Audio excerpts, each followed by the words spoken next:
금요 성경 집회에 오신 여러분 환영합니다. 오랜만에 이렇게 말씀을 전하게 됐습니다. 오늘은 로마서 12장 유명한 말씀을 통해서 하나님의 뜻을 어떻게 하면 분별할 수 있을까 함께 말씀을 나누기로 원합니다. 우리가 살아갈 때에 하나님 뜻을 분별하면서 사는 것 참 어렵다 이렇게 느낄 수 있습니다. 왜냐하면 하나님께서 음성으로 이것이 내 뜻이다, 내가 생각하는 바다 이렇게 들려주시는 게 아니기 때문이죠. 그래서 우리 생각으로 하나님의 뜻을 허락해 주시는데 헷갈릴 때가 있어요. 이게 내 생각인지 하나님 뜻인지.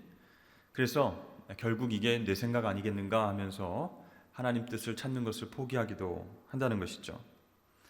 이렇게 저렇게 계속 하나님 뜻을 분별하려고 노력하다가 안 되면 이제 내 힘으로는 안 되겠구나 이렇게 생각합니다. 게다가 세상이 변화되는 속도와 흐름이 얼마나 빠르고 강합니까? 그래서 하다 보면 우리 그리스도인들도 그 변화의 급류에 휩쓸려 떠내려 가게 된다는 것이죠. 그러니까 내 의지와 이것이 하나님 뜻인가 아닌가 분별하기도 전에 세상의 방향으로 나아갈 때가 많다는 것입니다. 그래서 여러분 이럴 때일수록 또 세상이 정말 급하게 변하고 빠른 속도로 우리를 몰고 갈 때 하나님의 뜻을 분별하며 사는 것이 참 중요하다라는 것입니다. 2절 말씀에 보면 하나님의 선하시고 기뻐하시고 온전하신 뜻이 무엇인지 분별하도록 하라. 그러니까 하나님 뜻은 어떻다는 거예요? 기본적으로 선하고 온전하다. 그래서 우리의 생각과 뜻하고는 너무나 큰 차이가 있다는 것이죠. 여러분 우리가 하나님의 뜻을 쉽게 분별할 수 있다면 사도 바울이 이렇게 강조하면서 얘기하지 않았을 것입니다. 하나님 뜻, 선하고 온전하신 그 뜻 이해하고 분별하기 어렵기 때문에 쉽지 않기 때문에 우리의 노력이 필요하다는 것이죠.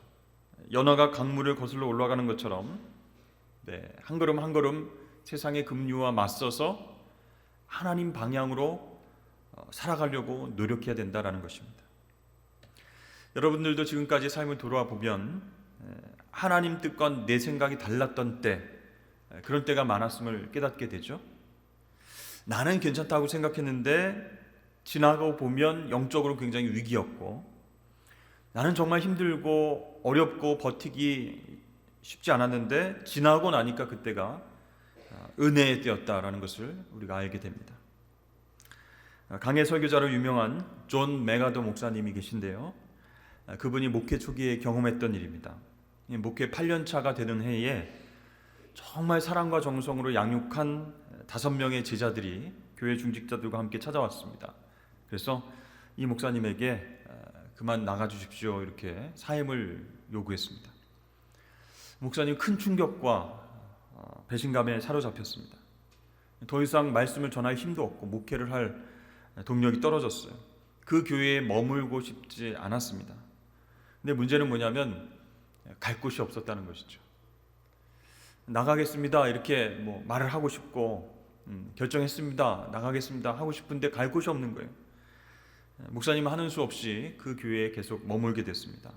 그런데 놀랍게 1년 후에 250여 명의 성도가 교회를 떠나갔습니다. 목사님 안 나가십니까? 그럼 우리가 나가겠습니다. 나가게 된 이유가 뭐냐면 목사님의 설교가 너무 길다, 지루하다, 힘들다, 온갖 비난과 공격을 했습니다. 근데 이 메가더 목사님은 그때도 역시 갈 곳이 없어서 그 교회에 남아 있을 수밖에 없었습니다. 근데 그렇게 불평하고 비난하던 교인들이 거의 다 떠나가고 그 후에 교회에 놀라운 영적 부흥이 일어났습니다. 그리고 이 메가더 목사님은 전 세계에 정말 선한 영향, 큰 영향을 미치는 목회자가 되었습니다. 그 이후에 메가더 목사님이 자신의 목회를 돌아보면서 자신이 하나님 앞에서 귀하게 쓰임받을 수 있게 된 이유가 무엇인가, 거기에 대해서 이렇게 말했습니다. 갈 곳 없는 은혜가 나를 붙들었습니다. 굉장히 역설적이죠, 여러분? 갈 곳 없는 은혜가 나를 붙들었습니다. 여러분, 갈 데가 없는 것도 하나님의 은혜였다는 것입니다. 그러니까 여러분, 이렇게 하나님의 은혜라고 하는 것은 참 신비로워요. 그 순간, 힘든 순간, 우리 생각으로는 분별하기가 어렵습니다. 이게 은혜의 때인지, 그렇죠? 고난의 때인지 분별하기가 어려워요. 지금이 정말 최악의 순간이다, 내가 제일 힘들고 불쌍한 사람이야, 이런 생각이 여러분 드십니까? 그러면 그때에 하나님의 선하시고 기뻐하시고 온전하신 뜻이 무엇인지 분별할 수 있도록 노력해야 됩니다. 그러니까 상황에 따라서, 기분에 따라서, 감정에 따라서 반응하고 속단해서는 안 된다는 것이죠. 언제나 철저하게 하나님 의지하는 자세로 하나님 뜻이 무엇인가, 그것을 분별하며 살아갈 수 있는 저와 여러분 되시기를 축복합니다. 여기서 중요한 것은요, 하나님께 모든 걸 맡기고 그 말씀대로 살겠다라고 하는 결단이 서지 않은 사람은 하나님 뜻이 계속 헷갈린다는 것입니다. 그러니까 나한테 좋은 일이 있고 축복과 같은 상황이 오면 하나님을 신뢰했다가 그렇지 않으면 하나님을 원망하는 그런 마음의 태도를 가진 사람에게는 하나님 뜻이 헷갈린다는 거예요. 그러니까 좋으신 하나님이 왜 나한테 고난을 허락하실까? 기도하면은 응답해 주시는 하나님이신데 왜 나는 응답 안 해주실까? 이게 갈등만 하다가 시간이 다 지나가게 된다는 것입니다. 오늘 본문 1절 말씀은 하나님 뜻을 분별할 수 있는 방법을 우리에게 제시해 줍니다. 그러므로 형제들아, 내가 하나님의 모든 자비하심으로 너희를 권하노니 너희 몸을 하나님이 기뻐하시는 거룩한 산 제물로 드리라. 이는 너희가 드릴 영적 예배니라. 너희 몸을 산 제물로 하나님께 바치라, 이렇게 합니다. 좀 무섭기도 하고 살벌한 말씀이기도 한 것 같아요. 그럼 무슨 뜻일까요? 이 말씀은요, 우리가 하나님께 자신을 바쳐야 되느냐 말아야 하느냐 그런 문제가 아니라 우리 자신을 어디에 바칠 것인가가 문제가 된다라는 것입니다. 하나님께 바칠 것이냐, 세상에 바칠 것이냐, 거기에 따라서 하나님 뜻을 분별할 수 있느냐 없느냐가 나뉘어진다는 거예요. 그러니까 하나님에게 내 자신을, 내 몸을 바친 사람은 하나님의 뜻을 이해할 수 있다는 거예요. 그러나 세상에게 내 몸을, 내 자신을 바친 사람은 하나님 뜻 분별하기가 어려워집니다. 우리는 누구나 예외 없이 우리 몸을 어딘가에 바치게 되어 있습니다. 우리 몸을 이루는, 그죠? 영혼육, 우리 존재를 이루는 이 영혼육, 이 모든 것을 세상에 바칠 것인가 하나님께 바칠 것인가, 이 문제는요, 세상을 향해서 세상에 예배를 할 것인가 아니면 하나님을 향해서 하나님을 예배할 것인가, 그 문제라는 거예요. 근데 우리 몸을 하나님이 기뻐하시는 거룩한 산 제물로 드리는 사람은 내가 하나님 사람이다라고 하는 분명한 자의식과 정체성이 있는 사람이라는 것이죠. 그래서 당연히 하나님의 백성으로서 하나님께 자신의 몸을 제물로 바쳐서 예배하게 된다는 것입니다. 이렇게 여러분, 우리의 몸을, 우리 존재 전체를 하나님께 산 제물로 드리는 것이 이 세상의 급류에 휩쓸리지 않을 수 있는 유일한 방법이고 하나님의 뜻을 분별할 수 있는 방법이다라는 것이에요. 자, 여러분, 이것은 사도 바울의 권면인가요? 아니죠. 하나님의 자비로운 권면이고 축복입니다. 바울의 개인적인 권면이 아니라는 거예요. 그러므로 형제들아, 내가 하나님의 모든 자비하심으로 너희를 권하노니, 그렇게 얘기합니다. 하나님의 자비로운 권면이기 때문에 하나님의 자녀된 우리는 이 말씀을 부담과 두려움으로 받아서는 안 된다라는 것입니다. 사도 바울이 정말 걱정돼서, 야, 너희들 너희 몸을 산제물로 드려야 돼, 이렇게 권면했다면 그거 어떻게 해, 이렇게 부담스럽고 싫을 텐데 하나님의 자비로우신 권면이기 때문에 이것을 부담으로, 두려움으로 받을 필요가 없다는 것이죠. 여기 결혼하신 분도 있고 아직 안 하신 분도 계시지만, 결혼은 배우자에게 자신을 완전히 바치는 행위입니다. 믿으십니까, 여러분? 아닌 것 같다는 그런 눈초리로 저를 보시는데, 결혼한 남성은 아내에게 자신을 바친 것이고, 결혼한 여성은 남편에게 자신을 바친 것입니다. 여기에 제3자인 여성과 남성이 들어올 수 있어요, 없어요? 네, 없습니다. 드라마에서는 간혹 막 나오죠. 현실 세계에서도 들어옵니다. 원칙적으로 보면 결혼한 가정 가운데에 다른 남성이, 다른 여성이 들어올 수 없습니다.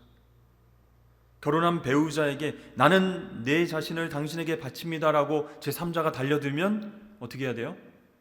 감사합니다. 저를 좋게 봐주셨군요.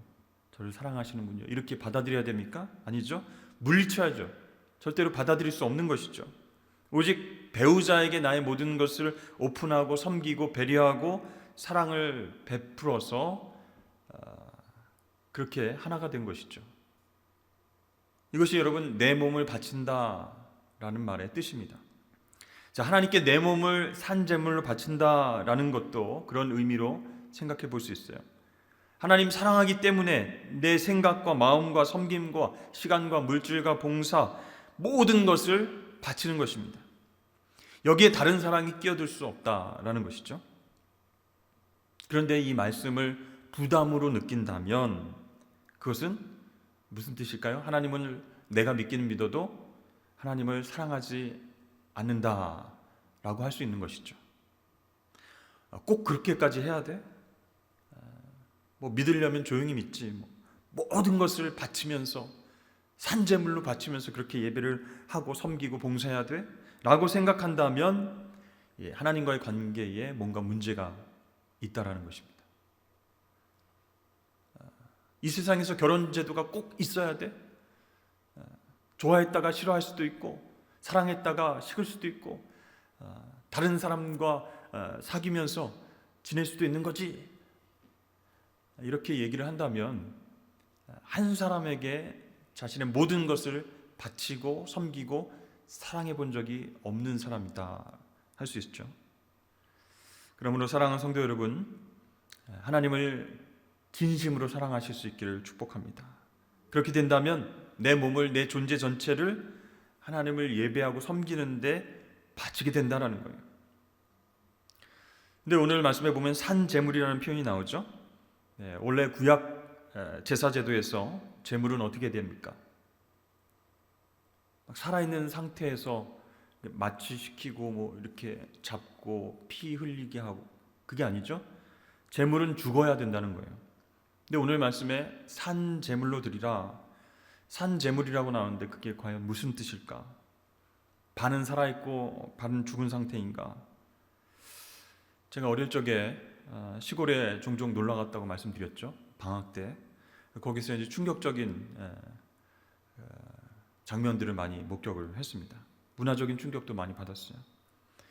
보통 우리는 이제 삼계탕이다, 닭 요리를 하면은 다 요리가 돼가지고 나오지 않습니까? 그런데 살아있는 닭을 잡아서 목을 따서 털을 뽑고 씻어서 이 모든 과정을 이제 볼 수가 있는 거죠. 그래서 이제 몸보신 시켜준다고 삼계탕을 만드신다고 살아있는 닭을 탁 잡았습니다. 목을 쳤는데 목이 없는 닭이 도망가는 거예요. 마당을 막 뛰어다니는, 깜짝 놀랐습니다. 초등학생 때 그 모습을 보고 아직도 지금 막 이렇게 꿈에 나타날까 봐. 또 하나는 이제 라면을 끓이는데 정말 영양가가 좋은 살아있는 개구리를 가지고 오셔서 개구리 라면을 끓여주겠다. 그냥 끓는 문에 산 개구리를 집어넣는 거예요. 그래서 뚜껑을 닫았는데 이렇게 스프를 막 만지다가 잠깐 놨는데 이제 죽은 줄 알았던 개구리가 뚜껑을 팍 박차고 밖으로 나와버려 막 돌아다니는 거예요. 거의 이제 막 끓는 물에 데워가지고 막 몰골이 이상한데 막 이렇게 돌아다니는 겁니다. 막 끔찍한 공포 영화를 보는 것 같은 그런 느낌이었습니다. 여러분, 우리 믿는 사람들 중에 제일 무서운 사람이 어떤 사람인 줄 아세요? 밥만 죽은 사람입니다. 신앙이 있기는 한데 밥만 죽은 사람. 그 자아가 완전히 죽어야 되는데, 십자가에서 죽어야 되는데 죽지 않고 살아있는 사람, 자아가 완전히 죽지 않고 시퍼렇게 살아있는 사람이 제일 무서운 사람이에요. 오늘 산제물이라는 이 말씀은 주님과 연합한 자로 십자가에서 예수님과 함께 완전히 죽었고 그 다음 예수님 때문에 살아가는 존재다라는 것이에요. 전적으로 주님의 것이에요. 더 이상 자신을 위해서 자아를 내세우면서 살지 않고 예수님을 위해서 사는 그런 사람입니다. 그래서 주님께서 하시고자 하는 말씀, 그 말씀을 내 입을 통해서 하고, 주님께서 하시고자 하는 일을 내 손을 통해 하고, 내가 가진 소유를 주님을 위해서 사용하고, 이렇게 사는 사람이 바로 산제물로 바쳐진 모습이 되는 줄로 여러분 믿으시길 바랍니다. 내 자아도 살아있고, 그렇죠? 성령의 소욕도 막 역사하고 있고, 반만 죽어서 내가 유리할 때는 하나님 앞에 섬기는 척하다가 내가 불리하고 힘들면 내 자아가 시키는 대로 살아가는 사람, 무서운 사람이에요. 여러분, 그러나 내 자아가 십자가에서 완전히 죽고 산제물로 바쳐진 모습으로 살아갈 때 세상과 마귀가 그 사람은 건드릴 수 없다는 것입니다. 왜냐하면 하나님께 자신의 몸을 완전히 산제물로 바쳤기 때문에 세상이, 마귀가 그를 어떻게 할 수가 없는 거예요. 하나님의 것, 하나님의 소유, 하나님 말씀대로 순종하며 사는 사람이 되었기 때문에 마음대로 못한다는 거예요. 그렇게 되면 그 사람은 이 세대를 본받지 않고 오직 마음을 새롭게 함으로 변화를 받아서 하나님 뜻이 무엇인지를 분별하면서 살아갈 수 있게 된다라는 것이죠. 그래서 하나님 뜻 분별하기 어려워요, 하나님 뜻대로 살기 힘들어요, 이해하기 어려워요 라고 하신다면 내 몸을, 내 존재 전체를 하나님께 산제물로 한번 드려보십시오. 그러면 하나님 뜻을 분별하면서 살 수 있게 된다라는 것입니다. 주님, 이제 저는 나의 것이 아니라 주님의 것입니다. 제 삶의 전부를 주님께 바칩니다. 제 삶의 일부가 아니라 전부를 드립니다. 나를 받아주십시오. 이런 고백과 결단이 내 몸을 산제물로 하나님께 바치는 것이에요. 그렇게 되면 우리의 마음을 활짝 열고 주님께서 들어오셔서 완전히 우리를 지배하시고 주인 되셔서 우리와 함께 동행하면서 살 수 있게 됩니다. 그러면 여러분, 아무리 힘들고 어려운 일이 생기고 혼란스러운 세상 속에서 유혹과 핍박과 강한 어떤 유혹의 급류가 휩쓸려 와도 하나님의 뜻을 분별하고 연어처럼 강물을 거슬려서 올라가게 되는 것이죠. 그래서 여러분, 자신의 몸을 하나님께 산제물로 드리는 것 하루만 연습해 보시면 어떻겠습니까? 이제부터 주님이 기뻐하시는 말만 해보겠습니다. 하루 동안 주님이 하고자 하시는 일, 영혼을 궁일이 여기셔서 배려하시고 돕는 일, 그 일 제가 하겠습니다. 또 내 마음대로 시간을 쓰려고 하는 것, 그것도 인내해 보겠습니다. 그렇게 여러분, 하루 딱 정해서 내 몸 전체를 내 시간과 감정과 물질과 내 의지와 이 모든 것을 산제물로 하나님께 드려보십시오. 그렇게 살아가다 보면 하나님의 뜻을 하나씩 하나씩 분별하게 되고 내가 아닌 하나님의 힘으로 우리가 세상에서 승리를 경험하게 될 줄로 믿습니다. 우리 한번 다 같이 따라해 보실까요? 하나님, 오늘 내 몸을 하나님이 기뻐하시는 산제물로 바치겠습니다. 나는 세상의 것이 아닙니다. 마귀의 것이 아닙니다. 하나님의 것입니다. 하나님 뜻을 분별하며 하나님께서 쓰시는 그릇 되게 하여 주옵소서. 나를 사용하여 주옵소서. 아멘. 여러분, 이렇게 결단의 마음으로 하루 이틀 내 존재 전체를 산제물로 하나님께 드릴 때 하나님 뜻을 분별하면서 주님과 동행해서 승리를 경험하게 될 줄로 믿습니다.